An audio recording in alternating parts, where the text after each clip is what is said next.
Everybody could stand for the Pledge of Allegiance.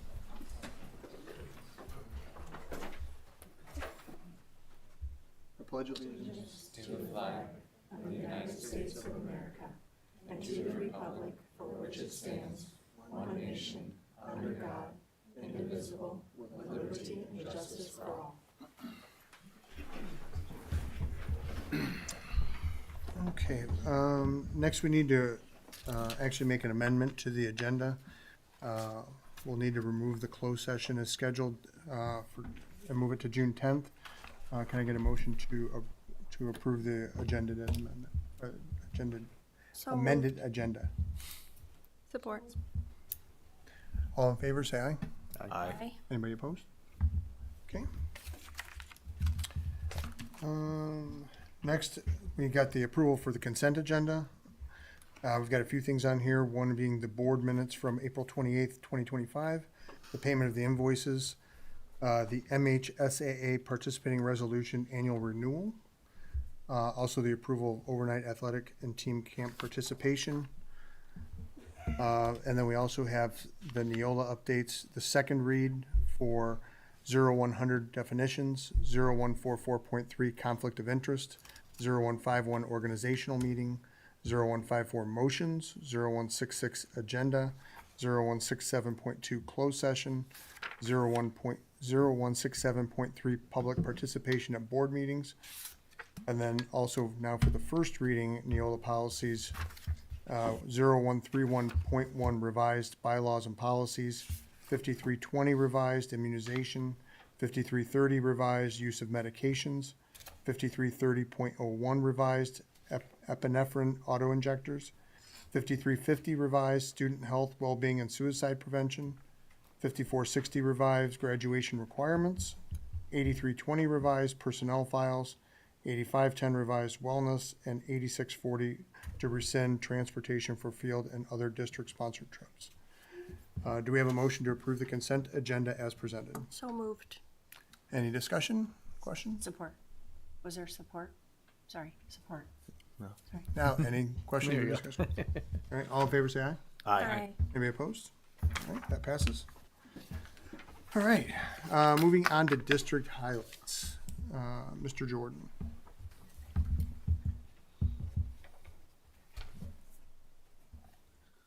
All right, so last year we got to, or last year, the beginning of this year, we got to bring fine arts to the elementary schools. So that was super exciting.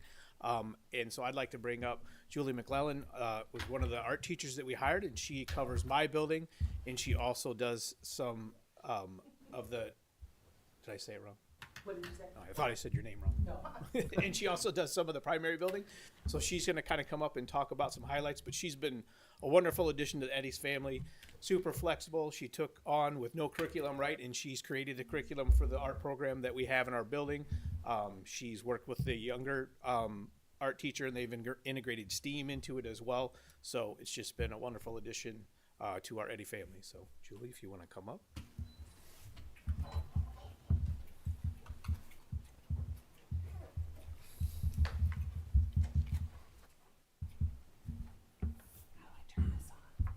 Oh, it's going. Okay. All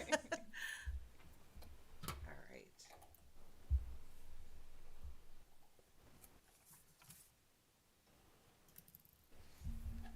I have to do this because if you know me at all, I'll just talk for too long. So if I don't script myself, I go off into storytelling. So, so to start out, when I started here at Edwardsburg last fall, I was asked, what is an Eddie?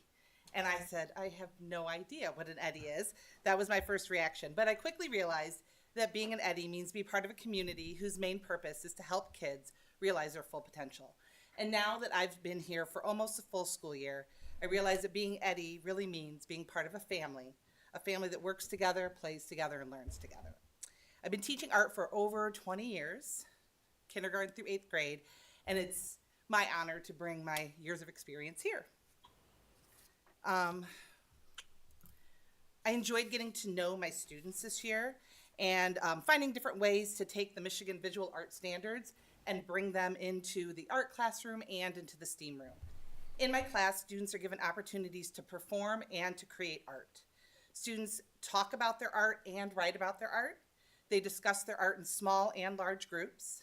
And they were taught strategies to analyze their own artwork and other people's art.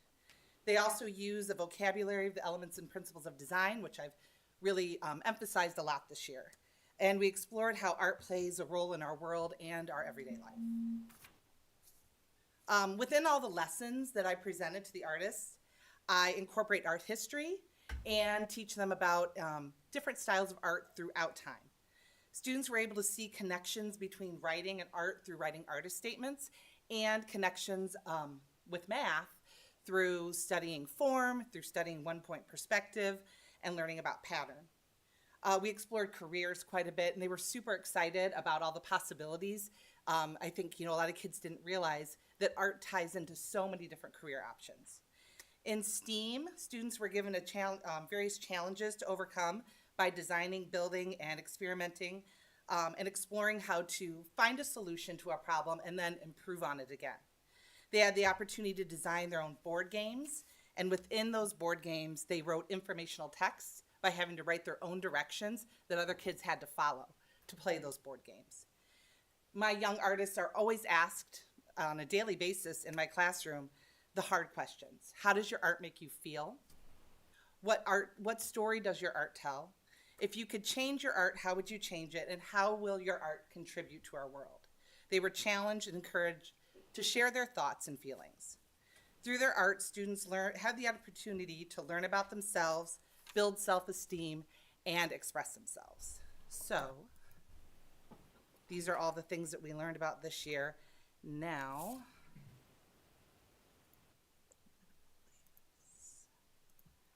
so these are some of the images, the things that we've done, artwork that kids have done. They did still life, working on observing, using their observation skills, and painting. We learned about Vincent van Gogh. That was with the littles. We learned about the artist Laurel Birch, who had a debilitating disease but persevered through that. So we talked about perseverance and what that means to work hard and not let that stop you. Fifth graders did a lot of abstract design, and they also learned how to draw a city in one-point perspective, which I was very impressed with their work this year.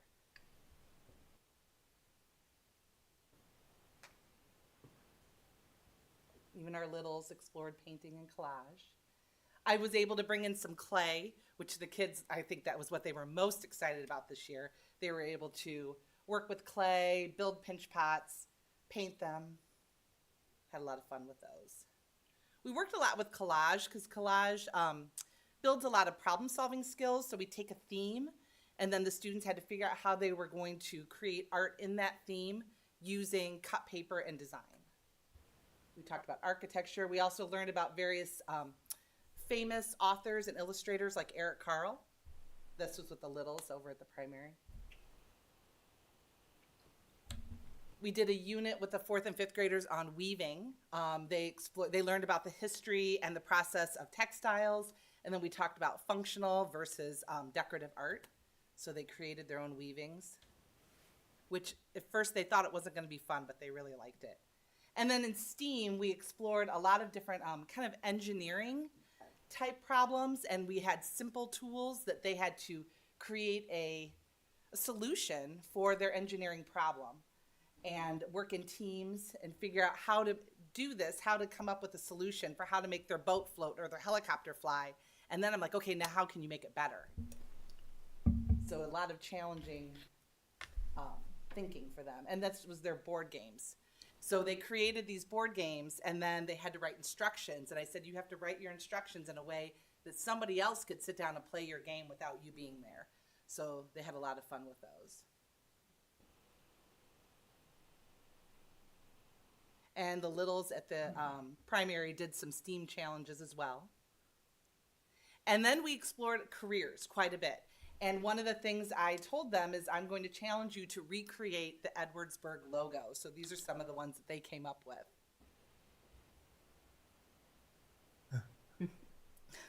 The tornado. That was right after the tornado.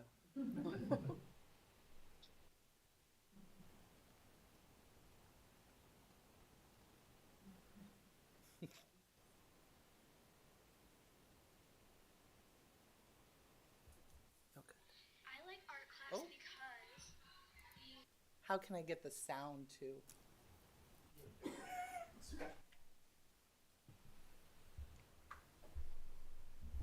I have to say, I was in the art room the other day, and she had Georgia O'Keeffe on the screen, and I was really proud of myself. Get out of this, and But then you have to change it. but she was asking You me know, to say mine was make just turn it up. yes, I mean, and hearing my first grader Are you do gonna the be able to butt get part of to it? I can go back. I'm Okay. going, wow, look at you guys. So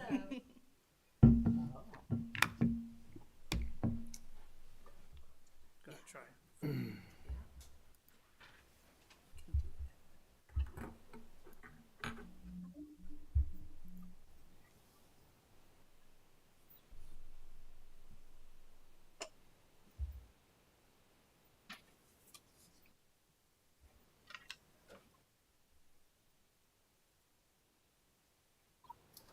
My voice.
That's awesome.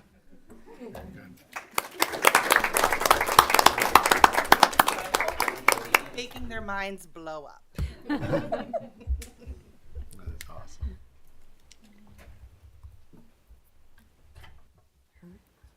Well, thank you very much for that. That was really fantastic. Thank you. All right, next up, we've got Mr. Perbuda.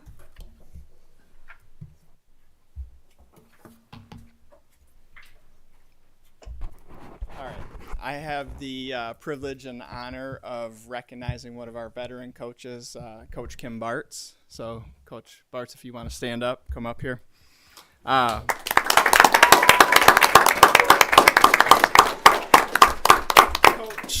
Coach Bartz followed up her 2024 Wolverine Conference Coach of the Year recognition with winning the 2025 Wolverine Conference Coach of the Year recognition for girls tennis. And she's simply outstanding in her leadership, her commitment, dedication to our girls tennis program. This is her third Wolverine Conference Coach of the Year award. And she led this year's team to the first ever Wolverine Conference championship for girls tennis, and she once again has the team on their way to the state championship tournament. Her players speak with admiration and affection about the positive impact she has on their lives on and off the court. Coach Bart consistently goes above and beyond, whether it's in the classroom, on the court, yoga workouts, or just those positive words of encouragement when they're needed most for her kids.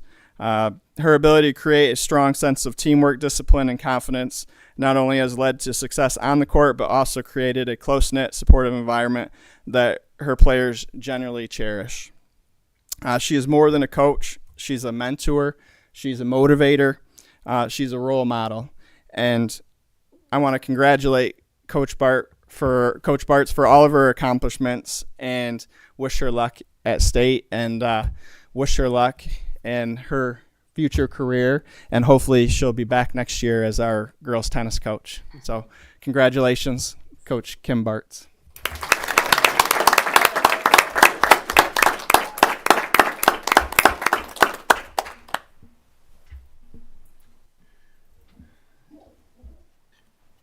congratulations, Kim. Amazing job as always. Thank you for everything you've done for all the students. Moving on now to Mr. Markle.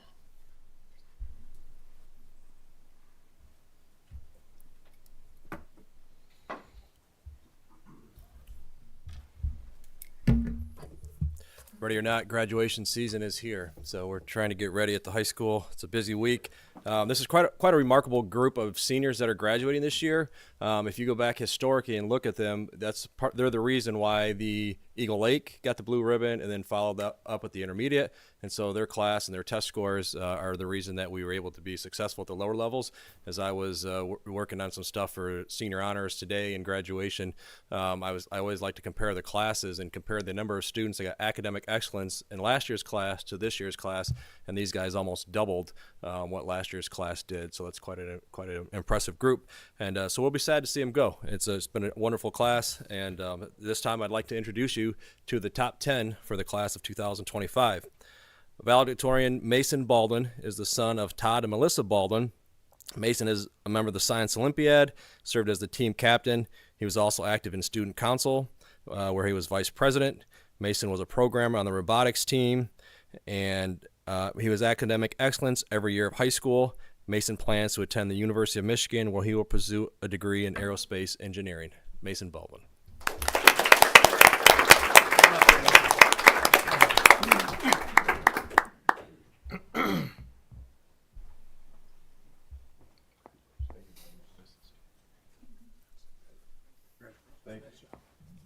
Our next valedictorian is Julia Lewis.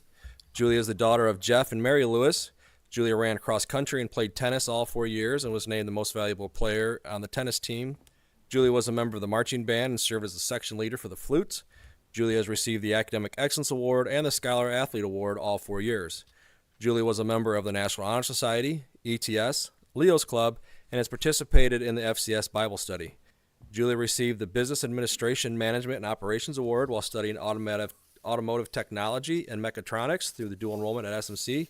Julia plans to attend Grand Valley University in the fall to pursue a degree in mechanical engineering. Julia Lewis.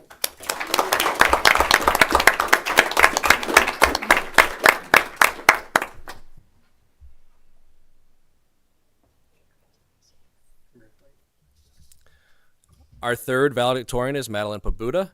Madeline is the daughter of John and Rachel Pabuda. Maddie was a member of Student Council, SAD, and NHS. Maddie played volleyball for 2 years and basketball all 4 years. In basketball, she was the MVP, 2-time first-team All-Conference, and honorable mention All-State. Maddie has earned the Academic Excellence Award for 4 years and the Scholar Athlete Award for 3. Madeline plans to attend Bethel University, where she will pursue a degree in nursing and continue playing basketball for the Pilots. Madeline Pabuda.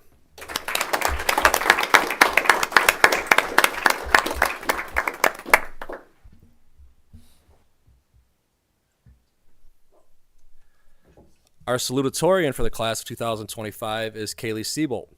Kaylee is the daughter of Brian Seabolt and Stacy Stewart of Edwardsburg. Kaylee earned the Academic Excellence Award all 4 years. Kaylee is very passionate about arts and also volunteers her time at the local animal shelter. Kaylee plans to attend Southwestern Michigan College to pursue an associate's degree in graphic design. Kaylee Seabolt.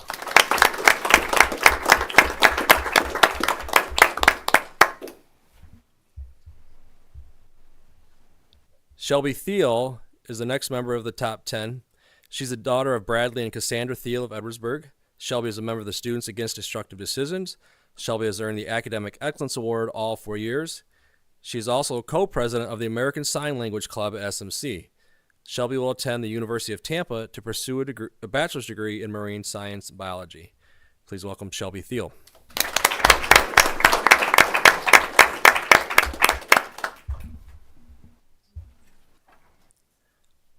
Our next member of the top 10 is Noah Coleman. Noah is the son of Scott and Rebecca Coleman of Cassopolis. Noah is a member of the varsity bowling team and competed on the varsity tennis team. Noah has earned academic excellence all 4 years and the Scholar Athlete Award all 4 years. Noah has been accepted into the South Bend JATC 153 Electrical Apprentice Program, where he plans to study to become an electrician. Noah Coleman.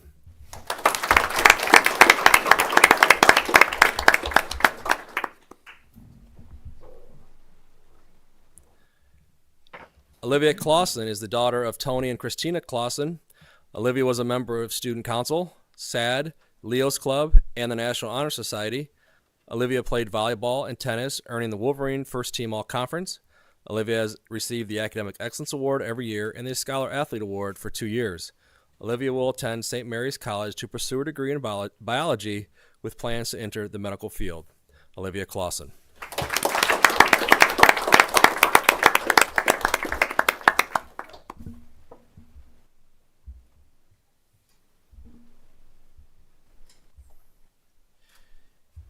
Caitlin Hamilton is the daughter of Andrew and Kalinda Hamilton of Niles. Caitlin has been an integral part of her high school theater program, participating in all 8 of the plays and musicals throughout high school.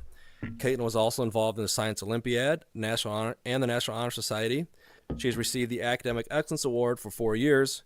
Caitlin was recognized as a National Merit Finalist and was awarded the prestigious Rensselaer Medal in 2024. Caitlin will be attending Taylor University, where she plans to pursue a bachelor's degree in computer science and technical theater. Caitlin Hamilton.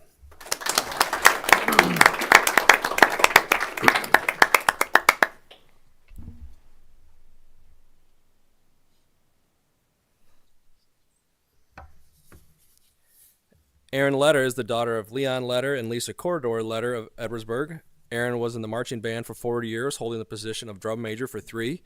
She played the clarinet in the concert band for 4 years. Erin was president of the National Honor Society and was also a member of the Leo's Club, SAD, and Fellowship of Christian Athletes. Erin received the Academic Excellence Award and the Scholar Athlete Award all 4 years. Erin participated in tennis for 4 years, serving as captain and regional champion during her junior year. She also ran cross country. Erin plans to attend St. Mary's College, where she will pursue a degree in nursing with the goal of becoming a pediatric oncology and hematology travel nurse. Erin Letter.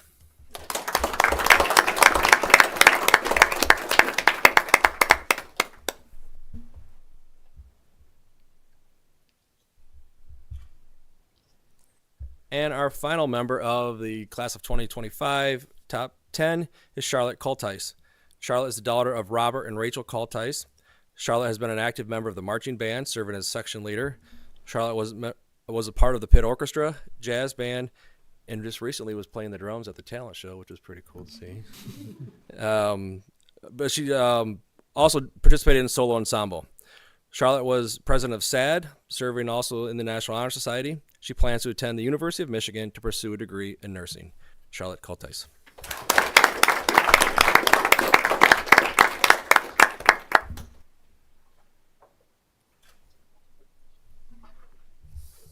Great job, graduates. Yes.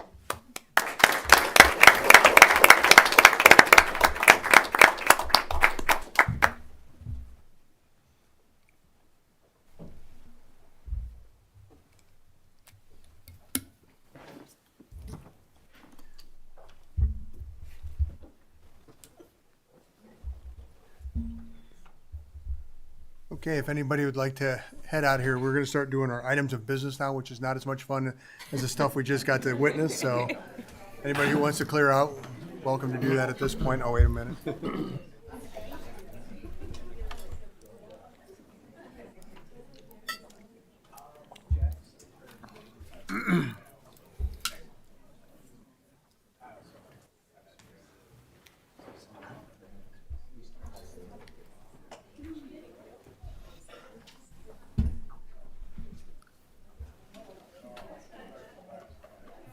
Starting to think they weren't here for us.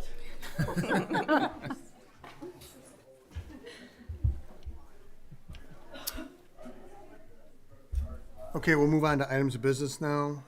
We'll begin with the Heritage Southwest ISD's approval for the 25-26 school year budget. Superintendent Andy Hubbard will present the information. Mr. Hubbard? Yeah, thank you for the opportunity. It's always a pleasure. I get to attend this meeting every year to see your top 10, so it's always a treat. Graduated with one of the dads, and she definitely didn't get it from him. Awesome. But the general fund budget, again, this is annually. It's required under the state constitution that the ISD present this to all local districts within the county to get approval prior to it going to our Board of Education. This budget entails all current GSRP programming, so anything to do with preschool programming falls within this budget. anything with career and technical education, instructional services, and 31N, which are our mental health clinicians that operate countywide. This is all non-special ed for the ISD. So I think everyone has a budget. There were 3 columns, so we presented. Column 1 is the current budget for this year, our latest update that we have for that. Column 2 is the preliminary budget for next year, and then column 3 just gives you an idea of the differences between the 2 budgets. You'll notice some drastic changes in the budget, which were revenue in about the same amount in expenditures. Those were all one-time funds that we were receiving this year. So we had about $500,000 in CTE equipment funding that came in this year that we're not planning on next year. Another $500,000 in CTE Perkins grants that we received as well this year that we're not budgeting for next year. We had about $300,000 in retirement money that we're paying out to our employees this year, just like you guys are, that fall into that budget. And then also the state funneled some money through all ISDs to pay for a trails, which is a social emotional learning component that was done statewide, and that was about $625,000 that we're paying out this year to that corporation. So all those were one-time funds that we paid out this year that we will not be paying out next year, and we won't be receiving the money for that either. So kind of just an in and out overall, just really a wash with that. So no changes in programming that you'll see from the ISD services that we provide to Edwardsburg or to any locals. None of those will be changing with this budget, so it'll all be the same services that way. Any questions? And then just want to give a final note. We've been working on career technical education in Cass County now for about 2 years. And so that has kind of come to a culmination with a leadership team that met since February to really look at how do we expand or how could we expand career and technical education opportunities for students in Cass County. So that group really looked at a lot of different options and really settled on that they think the biggest bang for the buck would be for us to try to create a career and technical education center here in Cass County in the future. And so once they decided that, we really started looking at how that would happen. Everything takes money, right? We all know that. And so really looking at that, and kind of what it came down to was that the ISD is going to take on the responsibility of coming up with the property for a center and for building the center itself. That's not something that we want to ask the taxpayers of Cass County to do. If we're able to secure the funding for the land and for a center, we would be then going out for an operational millage, which would be countywide, to operate that facility. So an operational millage for CTE can the maximum you can ask for is $1 million countywide and for 20 years. And so the committee felt that that would be an easier sell if we had the funding for a building, if the building was contingent on us passing an operating millage that way. So that's kind of where we're at. That's what the board has now tasked me to start going out and asking for money. We are hiring an architectural firm to come up with some conceptual designs and get a price tag on what a center would look like. We're looking at around 8 programs to start would be the ideal starting point for us. We've identified some programs right now. Nothing's set in stone, but we identified some programs through a labor market analysis that we had Upjohn Institute out of Kalamazoo create for us. So they really looked at our county and 5 surrounding counties that we touch and really looked at the labor market in those areas. And then they were able to take the jobs and they ranked them on demand, and then they ranked them on pay. So high paying in demand jobs in our area is what we're looking for. And then they index those 2 things and put them in a rank and file order of about 50 jobs. Each one of those jobs is tied directly to a career and technical education program that's pre-approved in the state of Michigan that we could run. So we just started down that list and said we'll take the top 8 unless it already exists in our county. If it already exists at SMC or at a local district, we felt like we didn't want to replicate those, so we crossed those programs out and came up with a tentative list that I thought I would share this evening with you. So some of the programs we'd be looking into would be like a software engineering program that could lead into multiple jobs in multiple fields in computers, software, and things of that nature. Allied health technology, which would be more of like a patient care, phlebotomy, pre-nursing type program. So you notice you had a lot of students tonight that want to go into nursing, so this would have been a great opportunity for them to get into like a pre-nursing program and get some skill sets and things ahead of time in high school for free prior to going into college. Diesel and heavy equipment technology is another program. We have 2 auto shops in the county right now at Dowagiac and at SMC. Nothing with diesel and nothing with heavy machinery right now. Electrical technology, which would feed into the electrical union, like a pre-apprenticeship program for the electrical union. It would also tie into MEC if you wanted to be a lineman at MEC, or a cabling or anything of that nature through Midwest Energy. They were at the table and have been a great partner with us this whole time. HVAC and refrigeration is another one. You see a lot of programs that are basic construction trades, but you don't see a lot of detailed programs such as HVAC and refrigeration. Along with that would be a plumbing program, hospitality and culinary program, and then a cosmetology program. So those, if we were to open a building today, would be the 8 programs we have identified. If the building opens in several years from now, those programs could change, and we may have to look at the labor market at that point and determine what it's going to be. So just wanted to give everybody an update. There were multiple people. There was about 40 people on this committee that represented administration. We had parents, we had teachers, we had board members, business owners throughout Cass County that were part of it as well, that all took a lot of time and energy into this to really look at what all of our options are within the county. And so hopefully at some point I'll be able to come back here and tell you that I have secured the money in the land for a building, and we'll be asking you to then support hopefully a countywide millage of $1 million to help operate that building in the future, keep the lights on and pay the electrical bills. So any questions about any of that? Do you have an idea location-wise where you're thinking? Yeah, a goal would be centrally located. Anytime we've looked at any tech centers around the county, you want to get as equal access to that as you can with transportation. If you looked at a map of Cass County, a bullseye's pretty much Diamond Lake. And so you've got the Smart Park directly across from Diamond Lake area, which is newly developed property. There's a lot of property out there that the Lowe Foundation owns as well. So those will be a couple partners that we'll be talking to as far as property goes. That way you've got equal access, that everybody can gain access to it in an appropriate amount of time and not be out of school riding on a bus for 45 minutes, to get somewhere. So that'd be the goal. Any other questions or anything? Thank you. Thank you. Thank you.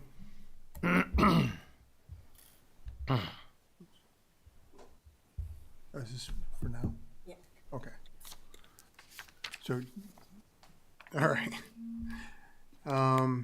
So we've got a resolution we need to read for this. Is that correct? Thank you. I need you later. Okay. Okay. Whereas Section 624 of the revised school code as amended requires the intermediate school board to submit its proposed budget no later than May 1st of each year to the board of each constituent district for review, and to not later than June 1st of each year, the board of each constituent district shall review the proposed intermediate school district budget, shall adopt a board resolution expressing its support for or disapproval of the proposed intermediate school district budget, and shall submit to the intermediate school any specific objections and proposed changes the constituent district board has to the budget. Sorry, that's a lot. Now, therefore, be it resolved that, Becky was just so much better at this. The Board of Education has received and reviewed the proposed intermediate school district budget in accordance with Section 624 of the revised school code as amended, and by the adoption of this resolution expresses its support for the proposed intermediate school district budget. 2, the Secretary of the Board of Education or his or her designee shall forward a copy of this resolution to the intermediate school board or its superintendent no later than June 1st, 2025. 3, all resolutions insofar as they conflict with this resolution be and the same are hereby rescinded. Next page. No. Oh, do I wait? Okay, all right, sorry, thank you. Thanks, Tammy. So do we have a, Support. thank you. Roll call for this one, right, Cheryl? Yes. Okay, so roll call. Nick? Yes. Justin? Yes. Kevin? Yes. Natalie? Yes. Myself, yes. Justin? Yes. Tammy? Yes. That passes. And now moving on to the designation of the district election representative. and I know everybody was fighting for this at our last meeting, so I think that Natalie ended up being the big winner in the whole thing, so. We need to actually have a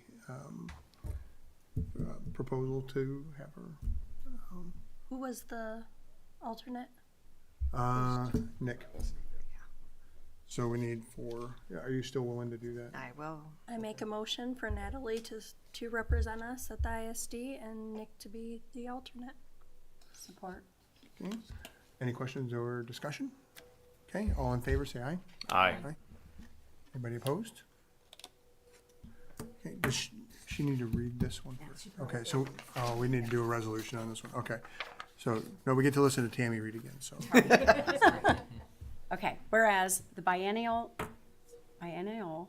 election of the Board of Heritage Southwest Intermediate School District, Michigan, the ISD Board, will be held on Monday, June 2nd, 2025, and the members of the ISD Board will be elected by an electoral body composed of one person designated by the board of each of the constituent school districts, and in accordance with the section 614.2 of the revised school code MCL 380.6142, this board designates Natalie Friends as the district's proposed representative and directs said representative to vote on behalf of this board for that specific candidate.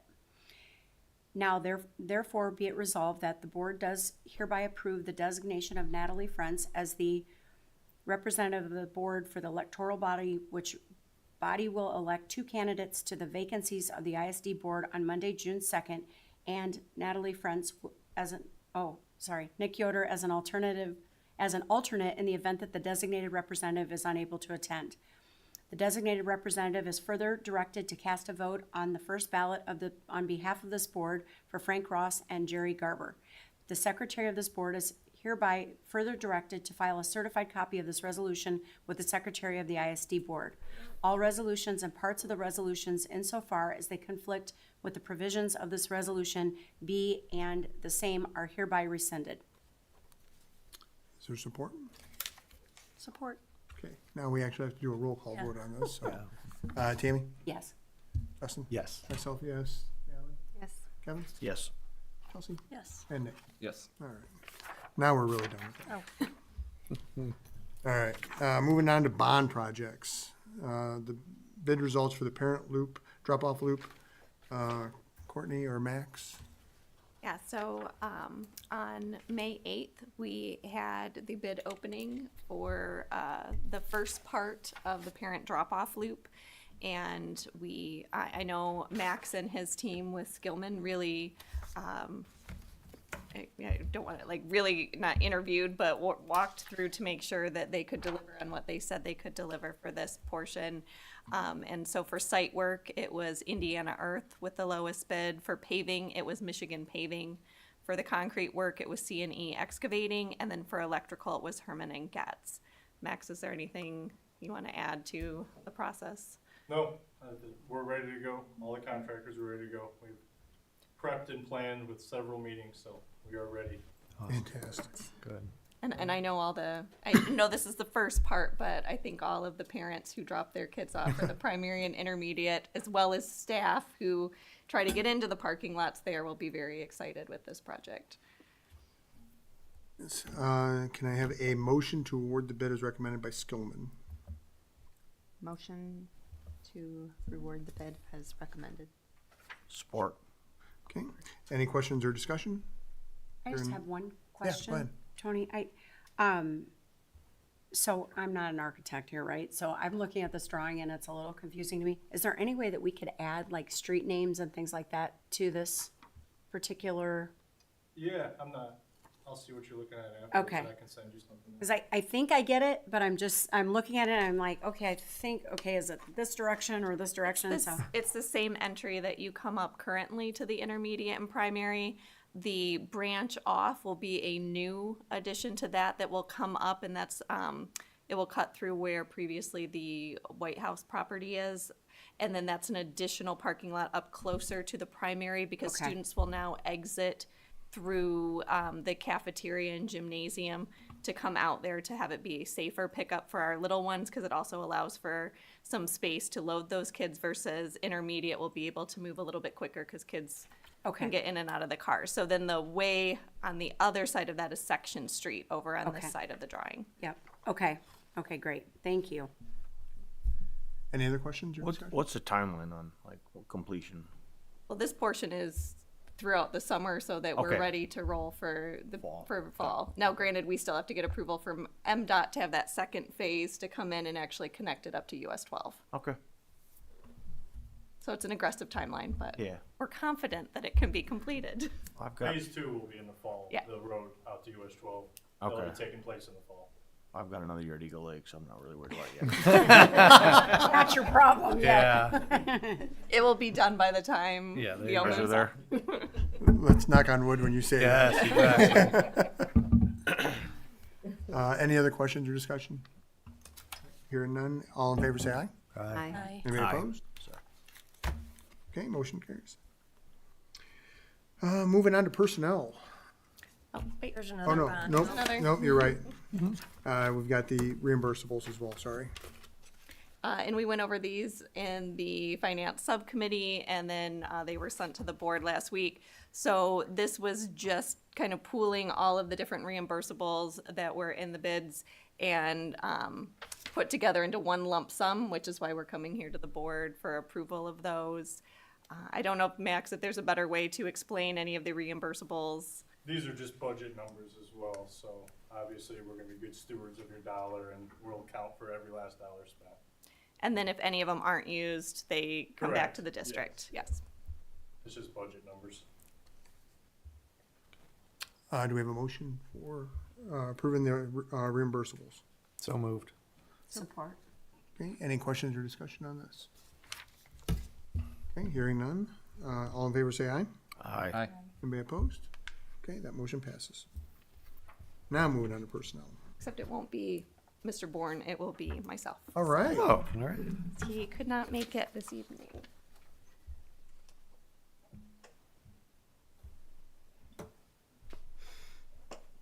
Although these are his words that I will be reading, and Riley Norton was also unable to be here this evening, but she's been with us this year.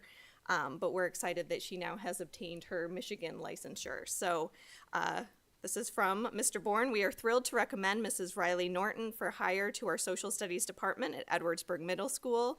Riley has spent an entire school year with us and has brought great passion, a strong work ethic, and excellent collaboration to her department and within her classroom. She also took on a games manager role in her first year with us and was outstanding in organizing our home athletic events throughout the year. Riley completed her first year of teaching in the New Orleans area and relocated here with her Army veteran husband to settle down and grow roots. A graduate of Ball State University, Riley has already shown us how committed she is, and we're happy to make her an official Eddie with this recommendation. And I can attest to when we have meetings or different input sessions, Riley shows up and is there, and she's just a great ball of energy that you have in a new educator. So we're excited to be able to officially bring her to the board. Excellent. Can I have a motion to hire Riley as recommended? So moved. Support. Any questions or discussion? All in favor say aye. Aye. Anybody opposed? That motion passes. All right. If Riley was here, I'd say a few words, but she's not. Happy to have a new. And now moving on to Dr. Such's Staying up here. goals for this year. Jared, this isn't in its normal spot. Okay, you help me out. It's normally on the other side. Yep. Okay, thank you.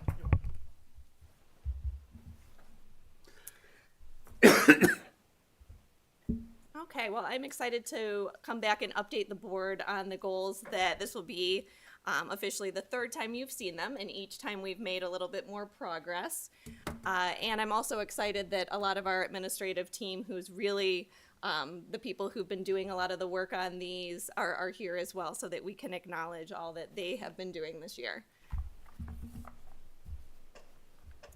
So the areas of focus, these are nothing different The ones highlighted are just the additional areas in my evaluation that have been added in because we're, as all of you know from going through the training, it's a 3-year progression to add on more indicators with each year as we both get acquainted with the rubric.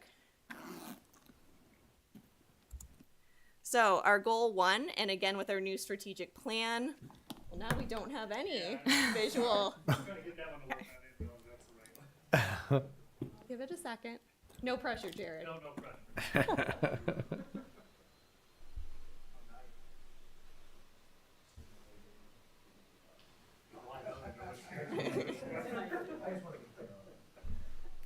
Are you clarifying which Jared?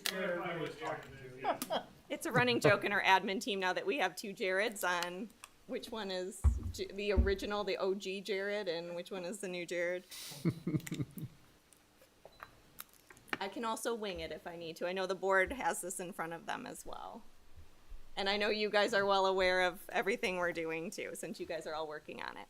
So our first goal with the strategic plan focus area of teaching, learning, and programming, which covers domains of leadership, processes, systems, and capacity. My goal that I set was to work with the EPS leadership team and the board to recruit, hire, and retain dedicated staff while also evaluating and expanding curricular and non-curricular opportunities that create a learning environment which leads to increased student proficiency. So this goal was achieved by implementing the strategic plan, specifically through the Teaching, Learning, and Programming Committee, reviewing, updating the process for evaluating and expanding learning offerings both during and outside the school day, working with the leadership team to update the board and community on student proficiency, which we did through some of the board presentations along with our district school improvement team meeting that we just had. Working with the assistant superintendent, teacher leaders, and board to move through our next curriculum review cycle. This year we've been focused on social studies and then also updating our sex ed curriculum, which we had our first public hearing tonight before the board meeting. Then working with the EPS leadership team and school teams to hold annual district improvement meeting that I just touched on. Working with the leadership team and the union to develop our mentorship program, which we've made a lot of progress with that this year. We have a draft handbook. We're meeting one more time to really solidify it, finalize it, and then have it in place for all of our new teachers heading into next year, along with those that are in those first 3 years that have a mentor. And what was great about that is there was a lot of input from not only veteran teachers, but talking to some new teachers on what they would find beneficial. So that has been a great team to work with. Also working with the leadership team and the board and staff groups, such as the union, on reviewing and updating staff recognition opportunities. This year we've added in that support staff member recognition monthly with partnering with Culver's is one of those opportunities, always looking for more opportunities. We have such a great staff to be able to just recognize. I feel like every day there's something to celebrate. Regular meetings with the union, which we now have transitioned from having it be the negotiating team to now it's what we call CMC, which is Contract Maintenance Committee. And that's meeting just to see what things are going on, what things are going well with the contract, where are some areas we need some clarification that you just find when you start going through those things. So one example recently was for a buyback of sick days so that staff wouldn't lose any of those, and it also encourages good attendance of our staff members, was the wording we now realize can be open to interpretation, so clarifying that and making sure we were all on the same page through the CMC meeting. And then working with the leadership team and our HR assistant, the wonderful Stacy Ty, to formalize and update hiring processes.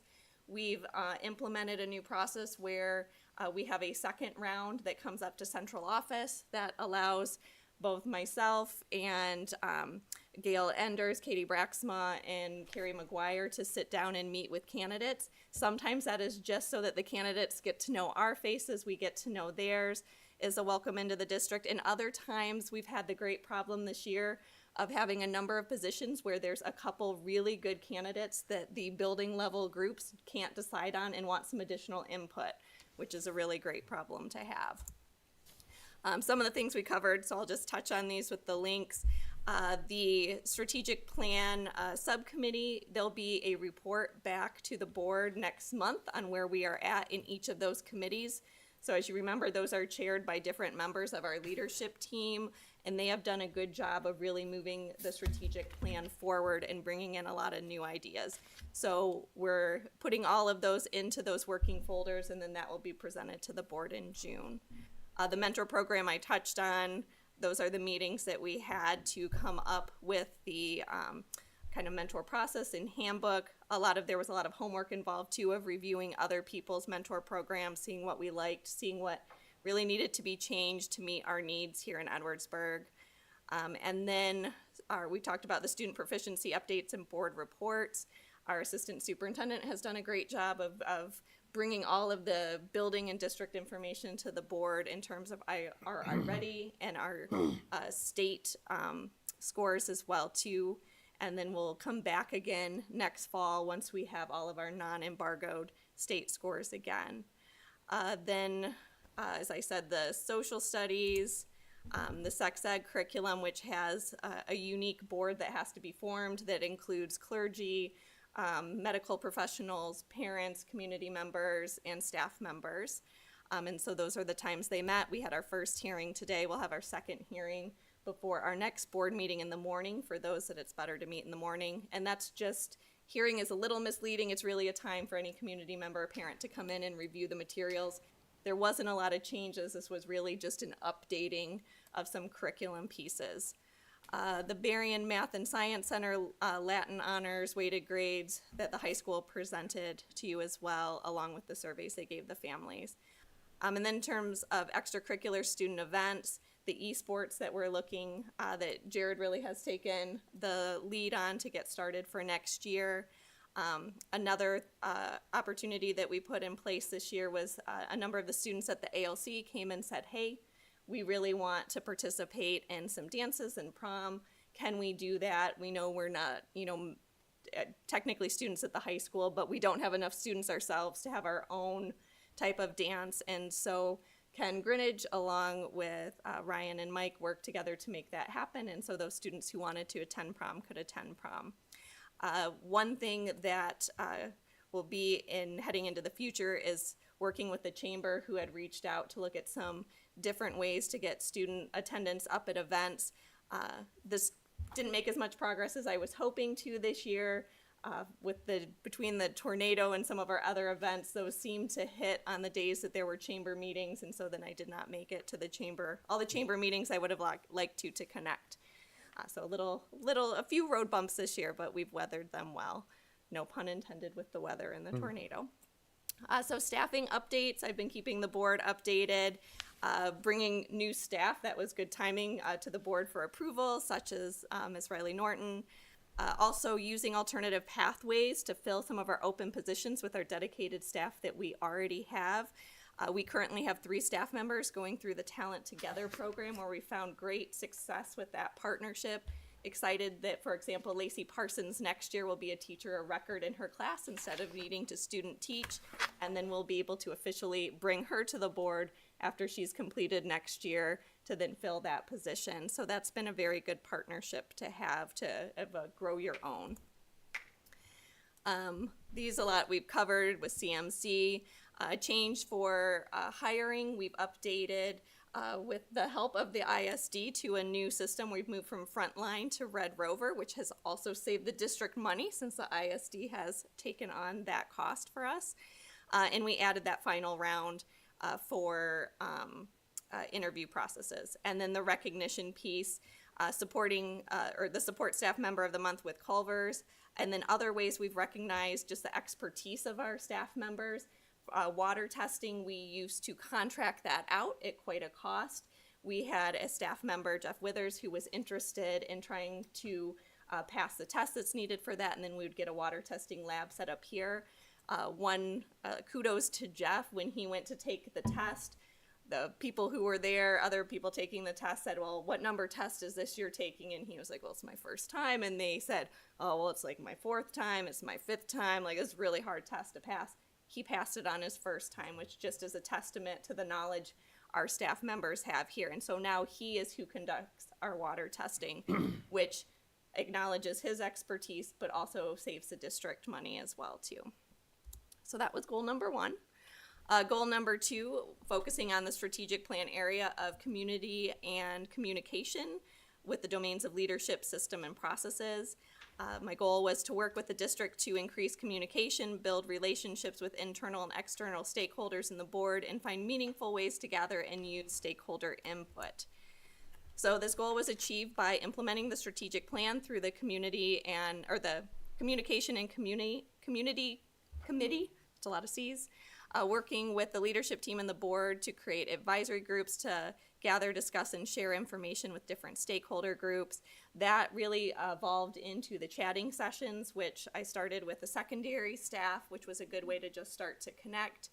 And then in the next couple weeks, we have a chatting session for the community that we'll be able to attend for support staff and for our elementary teaching staff as well. And the times that were picked were really driven by the survey that I sent out in the SMORE.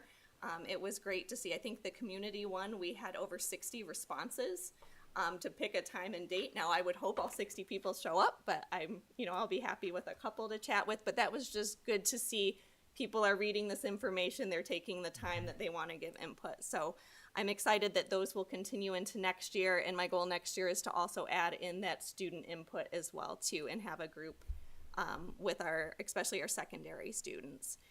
Working with the leadership team and the board to create a communication plan. We've started on this with the strategic plan subcommittee.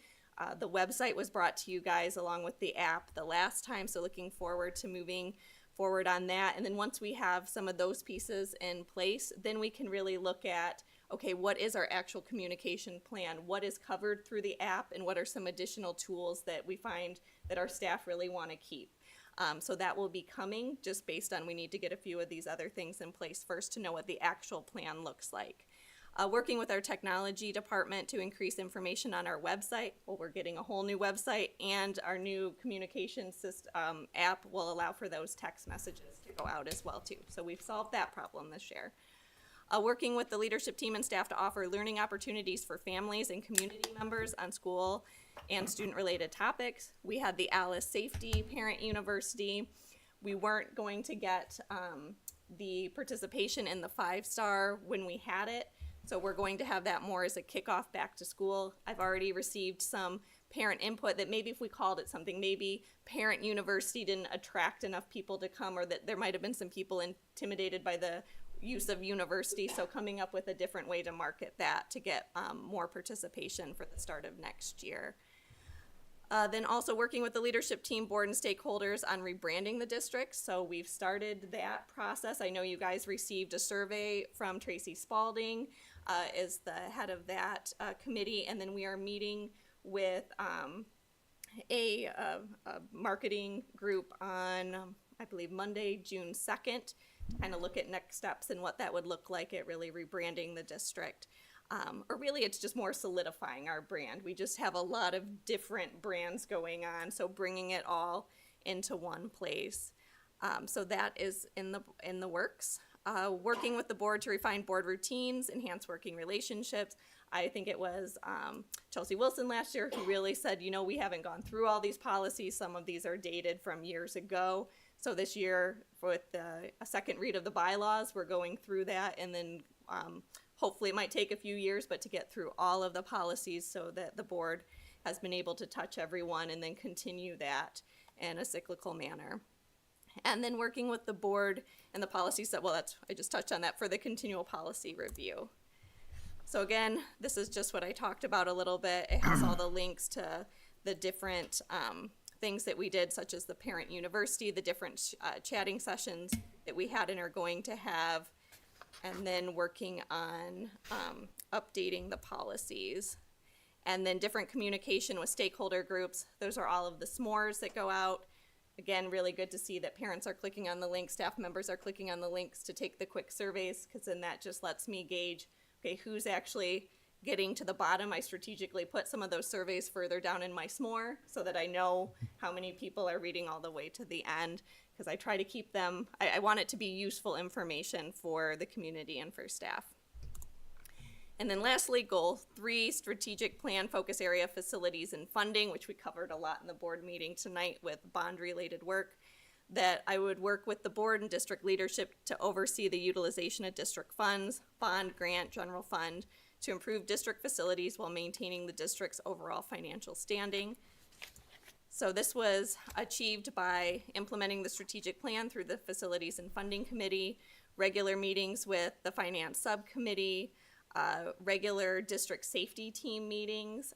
We just met this last week as a district safety team after a number of us went to the Homeland Security Conference to come back around and look at how we can plan, because next year our PD, a chunk of each of our 3 times of PD of August, November, and February, we will be focused on our emergency operation plan and really making sure staff is comfortable with that and that there's no questions, and then hopefully working with our community, like agencies of fire and police, to run a full drill so that everyone at the same time is problem solving through something that has to do with our emergency operation plan. We also just had our first tabletop activity. We've had a number of tabletops with admin, but for our threat assessment team. So we brought our district threat assessment teams and building teams together and ran through a scenario that was actually presented to us at the Homeland Security Conference of kind of a failed threat assessment. So tweaked it a little bit, gave it out. They didn't get all the information up front. The teams had to work through the process. They would get a piece of information if they thought that they needed to interview that person, then they would get that statement.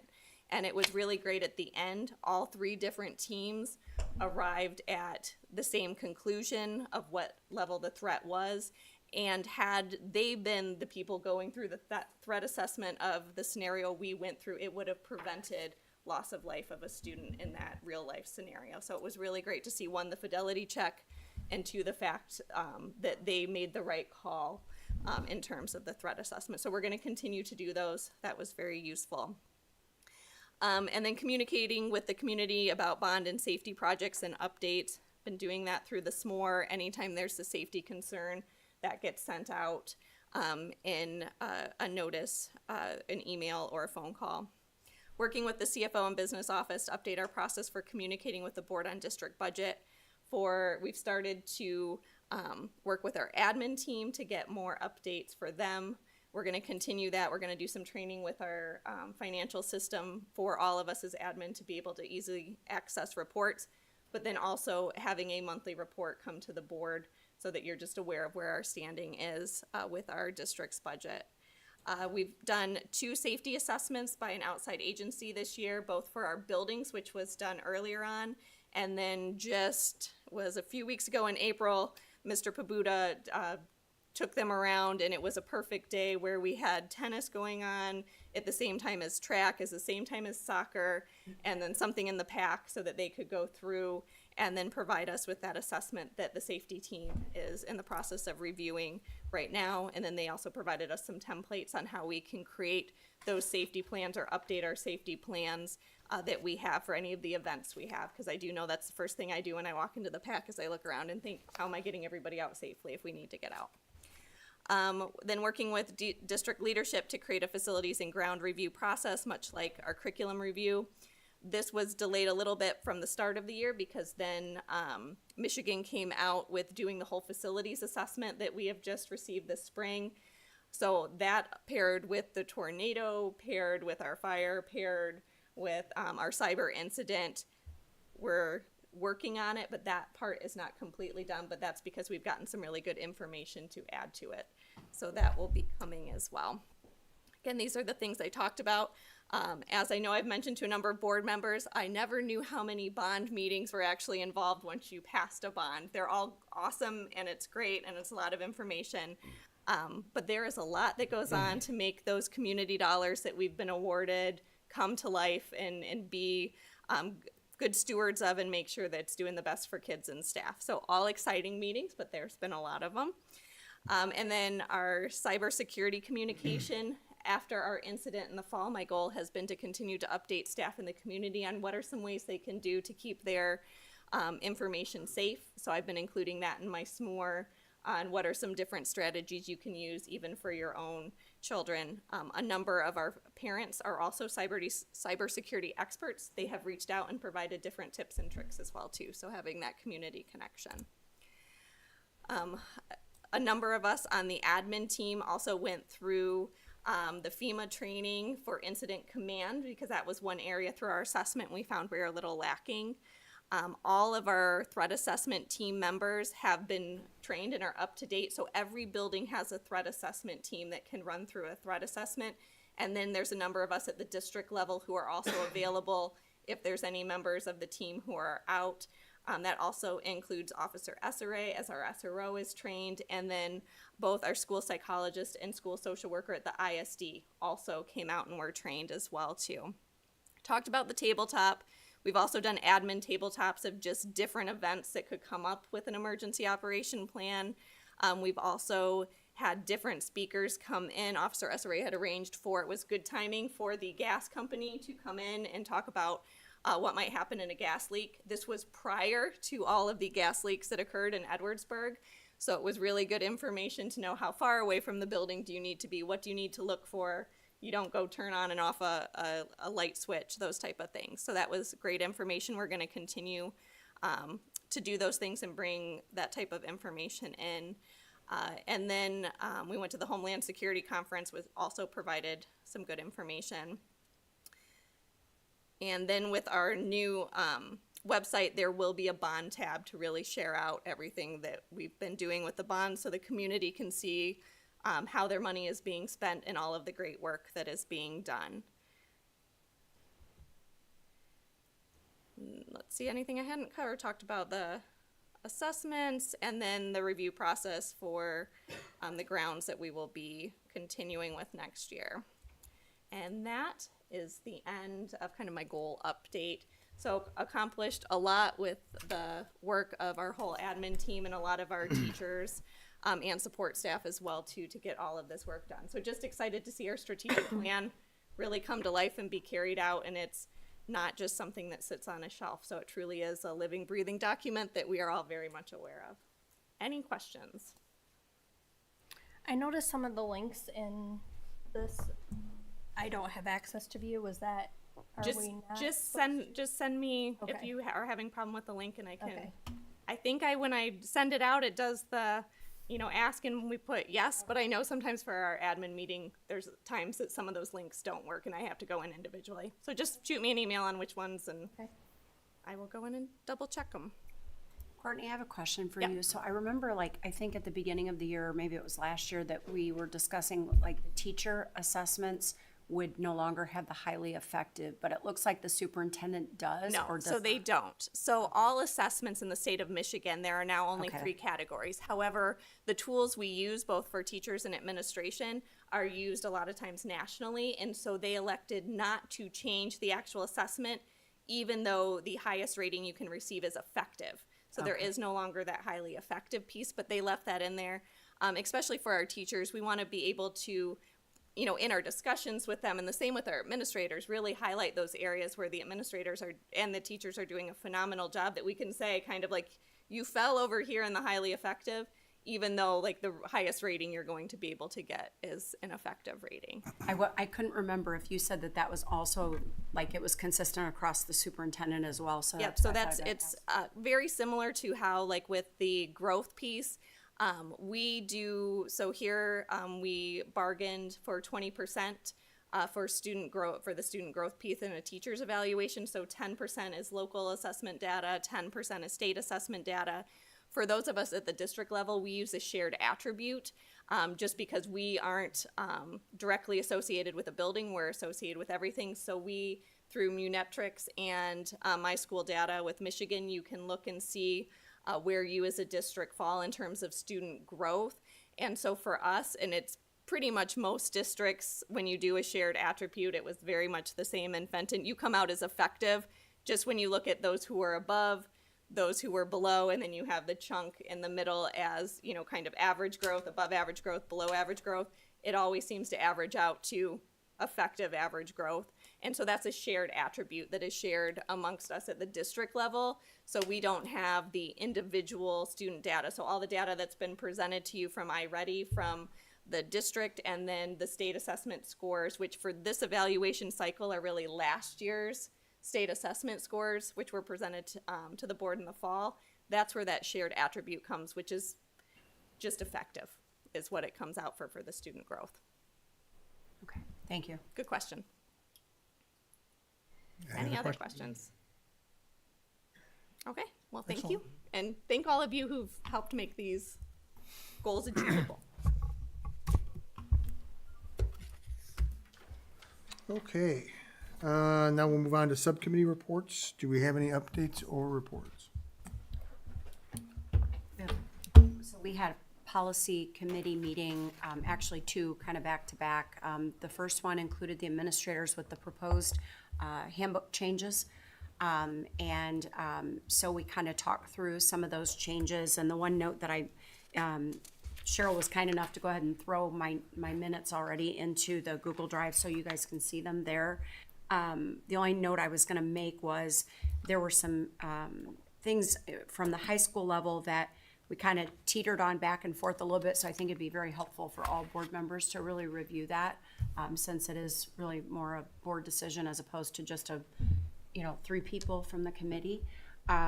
So anyway, so that way, Mr. Markle's recommendations and everything are seen there. I think pretty much everything else that we talked about, when I think about all the other administrators, everything else was pretty much agreed upon based on the administrators' input.